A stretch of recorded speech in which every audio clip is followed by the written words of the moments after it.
Hello, and thank you for joining the second event in the Moody mini-series. In this time of social distancing, Moody College believes now more than ever that it is important to bring relevant topics via virtual platforms to our alumni and friends. You, as alumni, parents, friends, donors, and supporters, are the reason we have launched the Moody mini-series. We hope you find the topics over the next few weeks meaningful and educational. As you're watching this live stream, if you have any questions, there's a chat box to the right of the video where you can enter your questions. And I'll do my best to answer a couple of them toward the end of this conversation. So to begin, hi, my name is Talia Stroud. I'm a faculty member at the University of Texas in the Moody College, and I also direct the Center for Media Engagement. And the Center for Media Engagement is an organization to help media organizations meet both their business and democratic goals. So business goals would be things like maintaining a revenue stream, whereas democratic goals would be things like helping to inform the public. Our topic for today is building trust in news in a time of crisis. And there's lots to be said about what's happening with trust in the news right now. So the first is to just take a general look at what has happened over time with trust in the news. So here you have a chart from the General Social Survey. In general, trust in the media has declined over time. And this trend line ends in 2018, but Gallup did surveying in 2019 and found that 13% trust the media a great deal and 28% trust the media a fair amount. So there's definitely something to be concerned about when we think about trust in the media. We've learned a few things about what causes trust in the media to decline. So the first thing is that when the media focus on topics that aren't really of interest to you, the audience, personally, this can cause trust to decline. So for example, if the media is focused on celebrities and scandals rather than the hard news of the day, this can lead people to trust it less. Another thing we've seen over time is that the media have increasingly included interpretation or analysis in how they're covering things. This also has negative implications on people's trust in the media. So rather than just saying two people got in an altercation at this corner and this is the consequence of that, now we might have an article that talks about what the causes and consequences are, that tries to put it into a much larger context.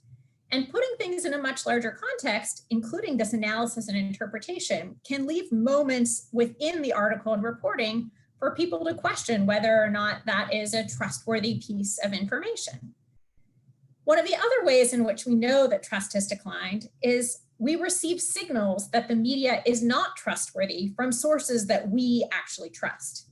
So for example, we have lots of instances where political leaders or other elites, in fact, demean the media, saying that the media are not trustworthy, potentially calling out the media overall or specific outlets and channels. And when we trust those political figures or elites, when we hear those messages that the media aren't trustworthy, this can lead to reductions in our trust in the media. Another rationale here is that there's been increasing coverage of the media. So the media has increasingly covered itself. And when the media is talking about other media outlets and critiquing what they've done, that also can affect our trust in the media, leading us to say, it isn't quite as trustworthy as we might have thought. Look, the media is even telling us that that's the case. So trust in the media is an issue right now, and it's something that we need to really keep in mind. And it's a particularly interesting issue when we're facing a crisis like the one that we're facing right now with the coronavirus. The coronavirus has had all sorts of implications in terms of thinking through what is happening for people's health, and it's also had implications in terms of the news media. So to get started thinking about this, let me give you a little quiz.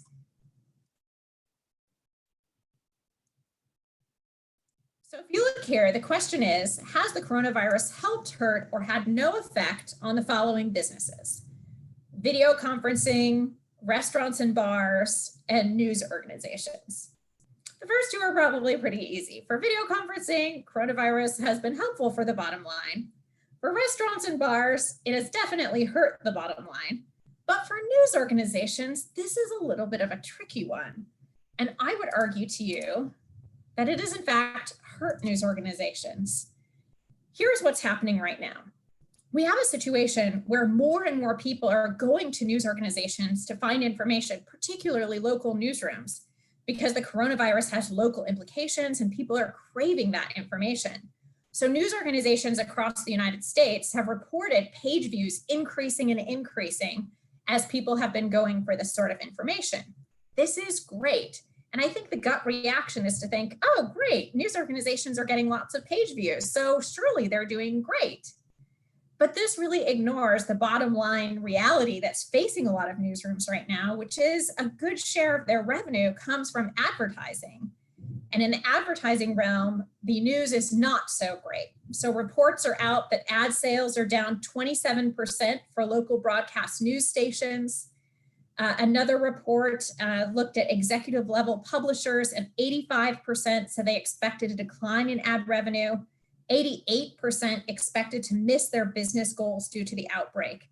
We're seeing increasing furloughs and news organizations that are really having a tough time in terms of the economic reality that they face. So it's this really perplexing moment where in a crisis that has so many health implications, people are craving local news, which is making page views go up. But at the same time, when we have businesses that are not advertising in their local news organizations, we actually have an overall picture of revenue that's going down. So this is a time of crisis in more than one way, not only in terms of health, but in terms of what's happening for our information sources upon which we depend in crises like what's happening right now. There are a number of things that complicate trust right now. It's a really confusing environment. I'll tell you a quick story. I have I will say, unnamed family member who is constantly posting things online, and love that this family member does that. But every once in a while, something comes through and my family member comments on it and makes me realize how complicated the information environment really is. So my example for you here, you'll see the image on the screen. It's an article that says, study finds working improves productivity.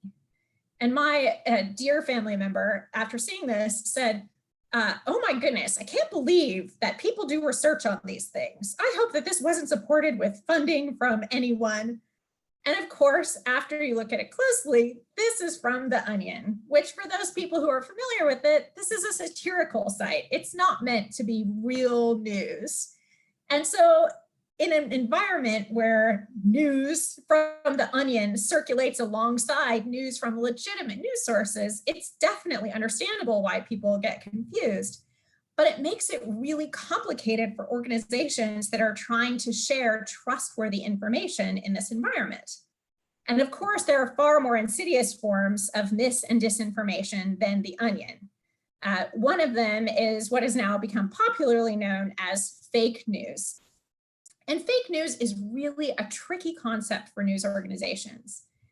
Two of our researchers at the Center for Media Engagement, Emily Van Doon and Jessica Collier, did some work trying to figure out what happens when we talk about fake news, and does it have implications for what we think about legitimate news sources?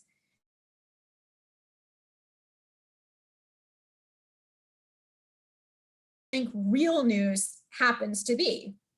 All this discussion of fake news makes people question what's real and what isn't. And that's particularly tricky when organizations are trying to establish trust in an environment where information is moving really quickly, such as a crisis situation.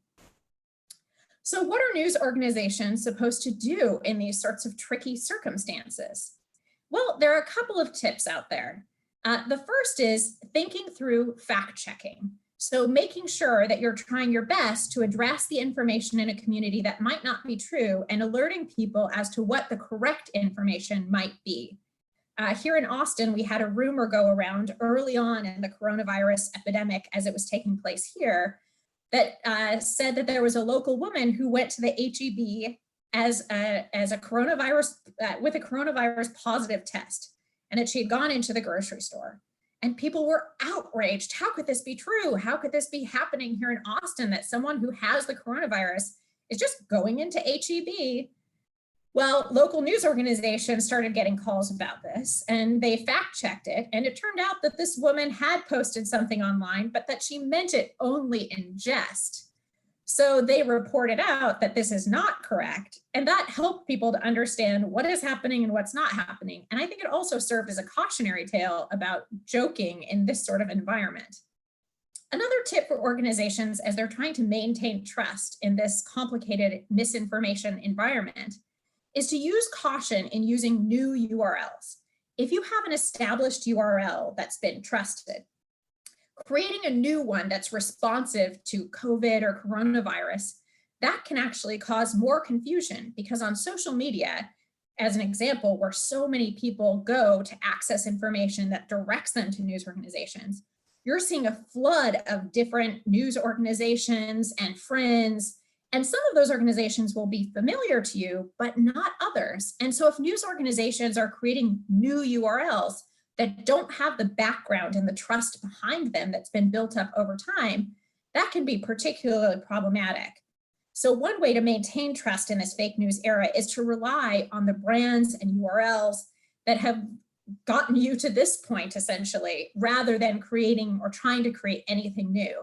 That not only can reduce trust in your own organization, but it can also make the environment even more confusing as people are trying to sort through a huge array of new information sources. The other thing that you can do personally is to pay close attention to URLs. Really think through, what is this source? Am I positive that this is a local news source in my environment that I've heard of before? Or might it be another organization posing as a local news source in my area? So thinking through these things are ways in which we can address misinformation and disinformation as it's circulating in our communities, and ways in which news organizations can maintain trust during this era of fake news. A second complicating factor is that research on trust in the media shows that there are partisan divides in which news organizations are trusted. This is really a complicated sort of environment where we have Democrats and Republicans and liberals and conservatives coming up with different conclusions about what to trust. The incredibly interesting part about all of this, though, is that local news still retains trust for many across partisan divides. So regardless of your political affiliation, there's something about local news that still remains a place where people are going for news and information regardless of their background. So this really represents a place where people with very different views still come together. And as we look at the polarization that's happening in response to coronavirus, this really represents an opportunity. So in order to build trust, newsrooms need to think about how partisanship is playing out in all of their digital spaces. So let me share a little bit about what we've learned related to our work at the Center for Media Engagement. What we found is that what comment spaces, whether this is social media or whether this is comment sections on news websites, are filled with partisanship and incivility, people rate the news organization as less reputable and trustworthy. And this is really an astonishing finding, because what this means is that content in these spaces that's not necessarily under the full control or monitoring of a news organization can actually affect what people think of the news organization. If the comment space is filled with incivility and partisanship, people don't rate that news organization as highly as if the comment spaces are filled with more civil and respectful conversations. So what can newsrooms do? Well, we've learned a couple of things. The first is we worked with a news organization to figure out what happens if journalists actually get involved in the comment section.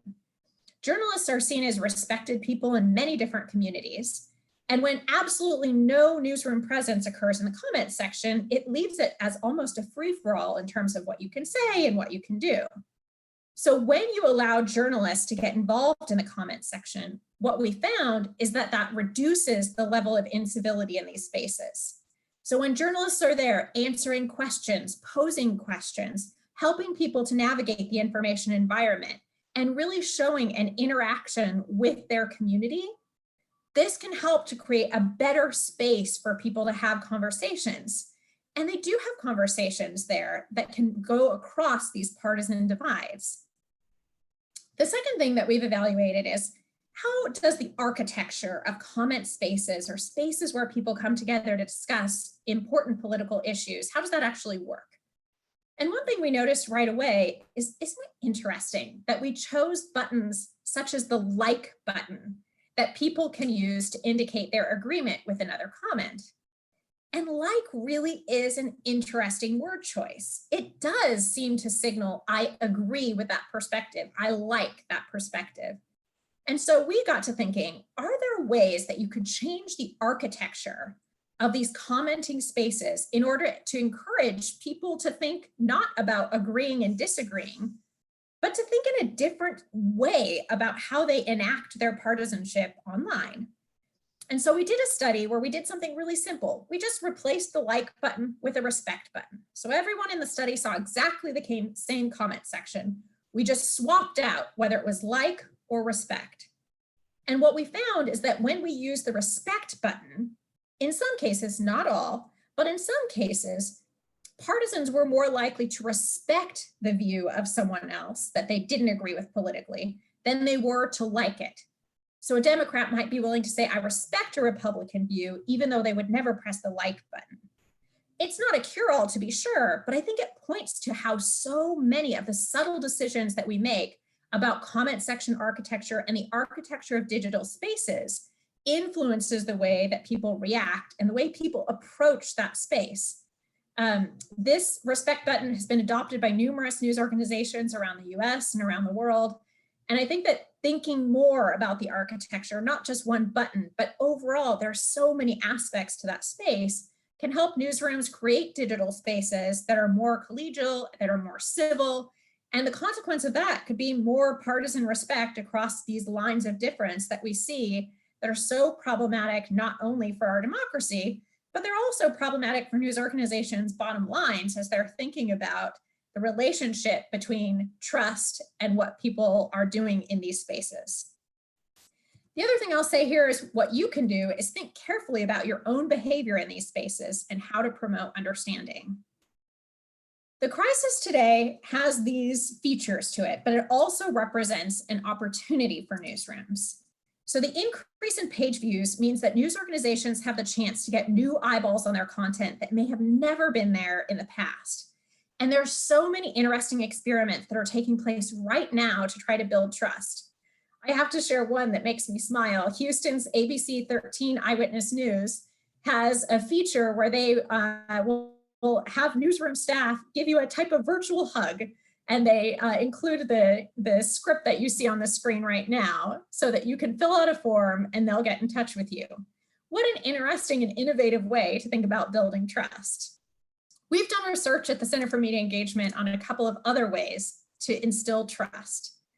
One of them is thinking about how news organizations signal or cue trust on their sites.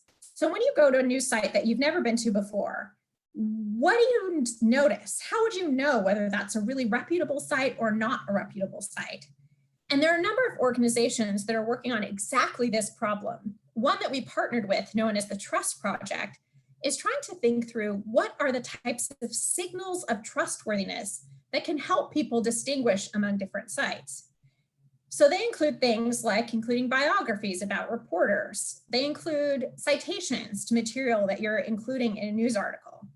An interesting aspect of this is a card like the one you see here behind our reporting.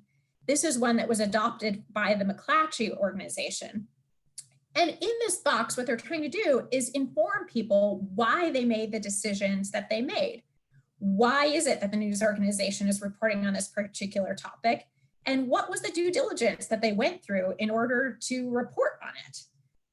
So we've done some analysis to find out what's the effect of these sorts of transparency measures. And we do find that they can move the needle on trust.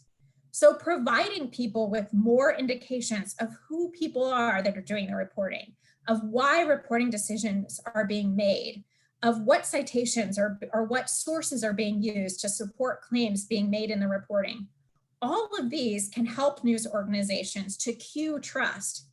And in an era where we have so many different sources of information and people are right now really seeking out, where do I go to find information about the crisis in which we find ourselves? These are really, I think, beneficial ways for news organizations and organizations beyond newsrooms to think about what sorts of markers they're including to signal trustworthiness of the information that they have. With respect to the coronavirus in particular, we've been examining another aspect of how trust can be cued. And our particular lens on this is to think about really what people have in mind when they go to news organizations. They have particular needs for information, especially in a crisis situation. And so what we wanted to do is understand how are local newsrooms helping to meet the information needs of their communities. And so here's what we did. We did an analysis of what information are local newsrooms across the United States sharing on Facebook. What are its attributes? What sorts of topics are being covered? And at the same time, we did a survey of the public to ask them, hey, what sorts of things would you like to see in your local news coverage? So that we could evaluate, is there a match between what local newsrooms want and what local newsrooms provide and what communities want? Or are there some mismatches? And I'm really excited to share with you what we found here. So in some instances, there was a wonderful match between what the audience wanted and what local newsrooms were providing. So in terms of what they were putting out on Facebook, and in terms of what people told us, the information we really want.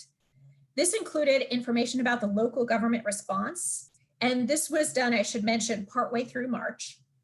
So audiences were telling us, we really want to hear what local governments are doing in response. And we want to know the number of people who are testing positive in our local community.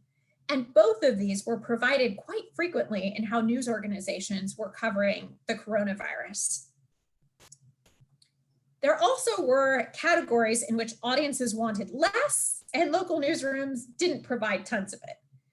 We did see just a handful of stories where there was crime related to coronavirus. So people stealing toilet paper, for example. The audience said that they weren't really interested in that sort of information at that point in time, and news organizations, by and large, did not provide much of it.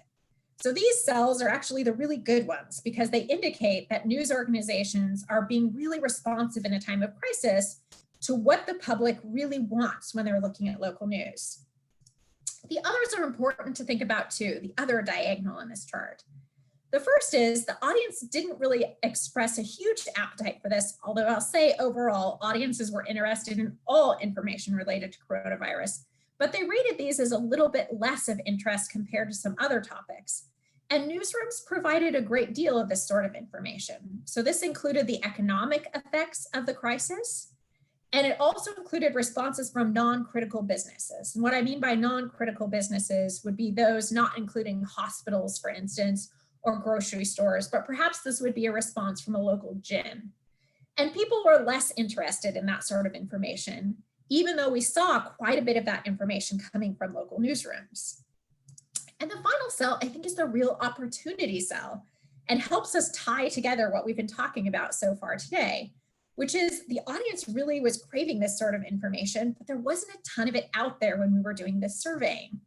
So the first part of this was fact checking. They wanted to know what were the rumors that were circulating in their local community and what was the correct information. The second category in terms of what the audience really craved and they weren't seeing as much of is what they can do to help. They really wanted to have outlets for thinking about how they could help their community and how they could help others in general get through this coronavirus crisis. So these represent, I think, opportunities for newsrooms looking forward. Now, I mentioned that we did this surveying back in March, and we're going to do another round of it. We, in fact, just got survey results back yesterday to find out how information needs have changed for the public and how local newsrooms are responding. And this, I think, represents a really important opportunity for news organizations in a crisis. When people are coming to newsrooms, the way to instill trust is to give them the information that they really need and crave during those circumstances. And when you have page views and new customers and new audience members that you've never had before on your site, it can sometimes be challenging to think through exactly what things you might want to provide for them. But what an incredible opportunity to serve communities with the information that can help them in the midst of this crisis. So in summary, there are strategies that news organizations can use to build trust, particularly in times of crisis where they see demand increasing. And I'm delighted to be a part of the Center for Media Engagement to try to work to identify and share these strategies based on research. So we have about 5 minutes left. I'm going to include some contact information here. So if you have additional thoughts or if you have additional questions, please feel welcome. You can also sign up for any updates for the Center for Media Engagement. Our link up there is bit.ly/Moody_CME. Delighted to keep you up to date on what we're doing. I also want to mention the next session in our Moody mini series, which will take place on April 28th at 11:30 a.m. And this will be with Professor John Daly, my wonderful colleague, who will be talking about working virtually, making it work well. And you can RSVP for next week's talk using the same link that you did for this one. And I'm just so delighted to have this opportunity to share some of the things that we're doing with those of you who are out there. I sincerely hope that this finds you doing well and that everything is good for you and your family and friends. Now, we have a couple of questions, so I'll turn to a couple of those. So the first one here is a question. Can you tell me more about how the surveys were structured and conducted? So I'm assuming that this is a bit about the surveys that are looking at what people want from their local news organizations. And the way that those surveys were constructed is we went through to examine all possible information needs that we could generate, really thinking through what might people be interested in, what topics are really circulating right now. And then we developed a number of survey questions asking people, what would you be interested in this? Would you be interested in this? And we gave them, I think, around 14 different options of what they'd be interested in and asked them to rate how interested they would be from not at all interested to very interested. And then we shared this information through an online service called Prolific. And what that enabled us to do is target a diverse population of people. Now, it's not necessarily representative, but we did adjust all of our estimates for people's demographic attributes and background to ensure that the estimates that we're generating were not contingent on who people were, on their education or gender or any of those sorts of things. So thanks for that great question, and happy to answer more. My email is there. I'm happy to give you more details. I'll also share for the latest iteration that we did we just got data back for yesterday. We also conducted a little short survey beforehand with around, I think around 50 or 100 people, where we just gave them an open-ended box and said, hey, what do you want to know from local news? So that we could supplement our list of what people might want to know with contemporary things that were on people's mind. And there were a couple of new things that we added to the survey this time. We got some other questions also from the RSVPs. One question was, how are health experts dealing with this age of misinformation? What has changed and what have we learned through this pandemic? And I think that this has been a really interesting moment to examine how health experts are navigating this media environment. There's such a tension between providing reassurance, which the public wants so badly during this moment, to have this, here's the right answer and here's what we know and you can feel reassured, while at the same time thinking through where we are actually at with the science and potentially conveying the uncertainty that's a component of that. And I think that what we're really learning here is how important it is for health experts and media professionals to appropriately convey uncertainty when they're discussing coronavirus or any controversial science issue or any science issue that's presently under investigation. We have to be clear with the public that this is what we know, this is what we think we know, and this is what we really don't know right now, but the suspicions that we have. And I think that it's really helped us think through misinformation can circulate, and you can even feed misinformation if you're making statements that are bolder than the evidence might allow you to make. The other thing that I really think we've learned is the value of working collaboratively, of having health experts work alongside news organizations, work alongside platforms to address these issues. The complicated moment in which we find ourselves and the extent of misinformation that's circulating is unbelievable. And the more people we have working collaboratively, the better able we are to address these sorts of challenges. So with that, I have 11 o'clock. And it has been such a pleasure. I hope to connect with many of you. Please, again, see the contact information up on the slide. And thank you so much on behalf of the Moody College of Communication for tuning in today. Have a great day.